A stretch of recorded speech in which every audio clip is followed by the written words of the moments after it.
Saudara Gozali Everyday mendadak terkenal lantaran sukses jadi miliarder setelah konsisten menjual foto selfie dengan format non-fungible token NFT. Sudah 5 tahun atau sejak 2017, Gozali Everyday rajin menjual foto selfie NFT dengan pose konsisten depan komputer di salah satu marketplace NFT. Gozali mengaku awalnya hanya iseng mengupload atau min-show foto NFT, tidak menyangka kalau bakal laku dikoleksi para kolektor. Awalnya harga sebuah NFT Gozali hanya 0,001 Ethereum atau sekitar Rp50.000. Tapi kemudian komunitas NFT global mendorong harga selfie Gozali naik mencapai puluhan juta rupiah per foto. Itu buat animasi timelapse. Nanti setelah kan 5 tahun itu nanti digabungin jadi satu jadi video gitu. Tujuannya itu aslinya. Udah dibuat itu? Udah dibuat, cuman kayak sekalian juga tak upload di NFT kali aja lucu gitu. Itu dipromosiin sama komunitas NFT Indo. Terus orang luar juga ikutan beli. Jadi bahkan sampai Chef Arnold sama Mas Jijo bahkan sampai beli, bahkan belinya tidak cuma satu tapi 25 gitu foto wajah saya. Cerita Gozali yang sukses meraup 1,5 miliar rupiah dari NFT mengundang penasaran masyarakat. NFT tiba-tiba booming di Indonesia. Kami buka di salah satu marketplace NFT, justru jadi ramai foto NFT makanan, baju selfie, sampai data pribadi seperti KTP. Biar lebih paham soal NFT dan bagaimana cara kerjanya, kita berdialog malam ini dengan Amsi Bashar, pakar Metaverse CEO IDM Token. Selamat malam, Mas Bashar. Halo, malam Mbak. Oke, Mas Bashar, ini Gozali bikin NFT jadi booming. Meski eksistensinya udah lama sebenarnya gitu ya. Tapi masalahnya sekarang, saya anggap masalah ya, meski ini memperkenalkan masyarakat juga soal apa itu NFT dengan adanya Gozali, viralnya dia. Ada yang jual KTP, data pribadi loh itu Mas, lalu kemudian semacam e-commerce jualan baju. Ini entah sadar atau memang tidak memahami apa itu NFT fungsinya. Bagaimana Anda menangkap fenomena ini? Pertama saya mau masuk di sisi gagal paham ya Mbak. Gagal pahamnya itu kan NFT itu kan token yang memang tidak bisa dijadikan alat pairing. Itu yang mesti dipahami, bahwa dalam blockchain kita kenal crypto asset atau currency itu ada koin, ada token, lalu ada NFT. Nah kalau dia samakan produk tadi sama kayak dijual di e-commerce atau marketplace biasa, tidak tersambung pada teknologi blockchain, ya itu bukan NFT. Gitu. Jadi sebenarnya NFT itu sama seperti token, sama seperti koin, ada smart kontraknya terhubung pada teknologi blockchain, lalu dia bisa di scanning di blockchain manapun, di blockchain yang tempat dia berada, lalu kita tahu kapan dia di deploy, di mintingnya berapa, dicetaknya berapa, lalu kita tahu di transfer ke siapa aja. Jadi NFT itu seperti itu. Jadi yang aku lihat kalau ada yang upload makanan terus barang dagangan itu kan udah kayak e-commerce ya, salah tangkap gitu. Tapi yang jadi masalah ada juga yang akhirnya jualan data KTP ya, aduh. Anda gimana mandangnya ini? Iya, itu juga saya menyayangkan kalau ada yang seperti itu. Saya harap itu jangan diulang ya. Mungkin lewat Kompas TV malam ini saya bisa menyarankan bahwa itu kan sesuatu yang nanti kemudian menjadi hak kekayaan intelektual orang yang sudah beli.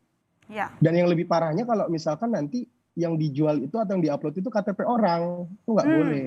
Iya. Jadi nanti disalahgunakan gitu. Harus ada dipahami juga soal apa hak kekayaan intelektual. Jangan dianggap cuma jual ya, kamu cuma jual fotonya doang. Tetapi data yang kamu jual di NFT itu jadi milik orang yang udah beli gitu ya. Yes, dan kita tidak bisa protes loh kalau nanti misalkan tiba-tiba karena rela gitu ya. Di New York Times Square tiba-tiba ada dipasang di billboard KTP orang dari Purworejo misalnya, terus mau protes ternyata orang lain yang pasang, itu kan jadi jelimet gitu. Padahal dia orang itu nggak pernah tahu itu bakalan ditaruh di marketplace NFT.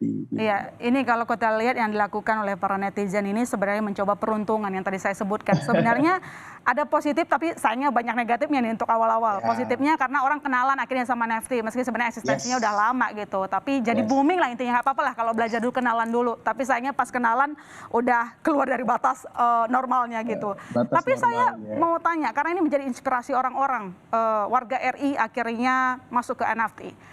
Anda sendiri melihat foto selfie Ghazali ini bisa menarik perhatian para kolektor itu kenapa? Karena secara total Ghazali itu punya foto 932 foto. Nah, apa yang menarik? Mengapa harganya bisa terbang tinggi? Tadinya kan dia juga nggak pede. Saya cuma jual $3 loh padahal gitu. Kita bisa lihat NFT Every Days, yaitu The First 5,000 Days. Itu miliknya Mike Winkelmann yang laku di tahun 2021. Dia jual kolase itu 5.000 hari. Jadi kumpulan dari kolase-kolase yang dari 2007 sampai 2020. Bayangkan nggak laku berapa coba kalau mau ditebak. Itu laku sekitar 991 miliar. Amazing. Jadi aku pikir Ghazali terinspirasi dari situ dan it's okay, itu rezekinya Ghazali. Nah, artinya kalau memang NFT, kalau aku sebagai pelaku blockchain ya, dan saya adalah developer juga di crypto, saya bangga dengan adanya Ghazali ini. Lalu kemudian saya berharap ke depan ini menjadi salah satu cara untuk anak-anak zilenial, generasi Z dan milenial itu untuk cari peruntungan, tapi tentunya dengan cara yang baik ya, tidak salah paham. Tetap harus melakukan riset-riset kecil, harus belajar sebelum masuk join di NFT gitu. Nah, cuman harapan kita di dialog kali ini kita bisa memberikan pengertian kepada orang yang paling awam sekalipun kalau mereka mau kenalan sama NFT. Mungkin bisa dijelaskan secara bahasa sederhana apa itu NFT, karena jenisnya itu banyak. Jadi jangan cuma dianggap soal seni saja ya saudara, ada musik juga kita bisa jualan di sana. Nah, bagaimana supaya kalau mau cari cuan ya produknya kita juga bisa menarik untuk kolektor. Apakah memang ada kesempatan juga mengulang kesuksesan seorang Ghazali gitu? Ya intinya sih gini, paling tidak kita harus banyak riset ya. Jadi saya mau balik ke blog crypto space ya Mbak ya. Kalau bicara crypto space, orang banyak salah kaprah tentang volatilitas tinggi. Lalu orang salah kaprah tentang perubahan yang tinggi. Sebenarnya itu harus diluruskan. Diluruskannya gimana? Volatilitas tinggi itu karena dipengaruhi oleh media sosial, dipengaruhi oleh media online dan sebagainya. Artinya kalau kita mau bicara kripto, cari peruntungannya kita harus rajin-rajin riset di media sosial tadi. Rajin-rajin di media online tadi kita riset. Misalkan kayak Ghazali mungkin dia sadar tentang NFT Everyday yang tadi aku ceritakan. Jadi dia buatlah sejarahnya dia di depan PC, dia foto segala macam, dikumpulin jadi kolase atau dijual satu-satu, akhirnya dia punya cerita. Itu yang membuat orang. Bahkan kalau Mbak pernah lihat-lihat di OpenSea gitu ya, jalan-jalan di OpenSea ya, berselancar, itu ada satu NFT yang dia gambar putih kabut gitu ya, di pojok kiri ada tulisan, di sini ada gambarnya tapi tertutup kabut, itu laku ratusan juta. Iya, tapi yang jelas ada cerita yang dijual ya di situ ya, karena nggak semata-mata soal seninya menarik atau tidak menarik untuk dikoleksi, tetapi mungkin yang dibeli di sini adalah cerita dari seni itu sendiri. Dan tadi juga sudah dijelaskan, saudara kan tadi juga dikatakan volatilitasnya tinggi, artinya tidak ada fundamental. That's why kenapa CryptoPunk misalnya itu angkanya naik signifikan. Gitu? Sebenarnya sih kalau dibilang fundamentalnya nggak ada, aku berbalik balik bahasa itu ada fundamental. Karena aku penggemar kripto, jadi kalau aku bicara gini Pak, aku bandingkan cryptocurrency sama uang misalnya. Kalau bicara uang, mata uang kan fundamentalnya dua, fundamental asetnya kan dua. Yang pertama adalah hutang, yang kedua adalah kepercayaan publik. Kalau di kripto, teknologi blockchain sama kepercayaan publik. Nah, lalu kalau kita geser ke NFT yang bagian dari kripto tadi, bagian dari blockchain tadi, NFT Punk itu digemari banyak orang.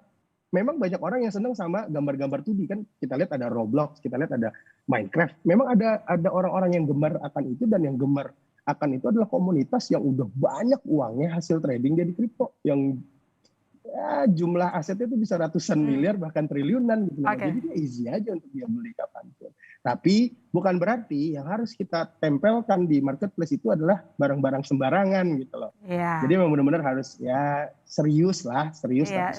Tetap ada jiwa seninya untuk setiap barang yang kita jual, karena itulah fungsi dari NFT yang tadi sudah jelaskan saudara. Nggak cuma soal mungkin kalau kasusnya dari Ghazali, meski Anda menyebutnya bahwa foto selfie doang kok bisa jadi miliarder, tapi ternyata kolektor tertarik dengan cerita di balik itu. Terima kasih Mas telah bergabung bersama kami. Kita garis bawahi juga bahwa Anda yang ingin cari untung di NFT, Anda juga harus tahu ada namanya minting fee, listing fee, commission fee, itu semua ada potongannya. Tapi yang jelas yang harus kita lakukan adalah do your own research, ya gitu.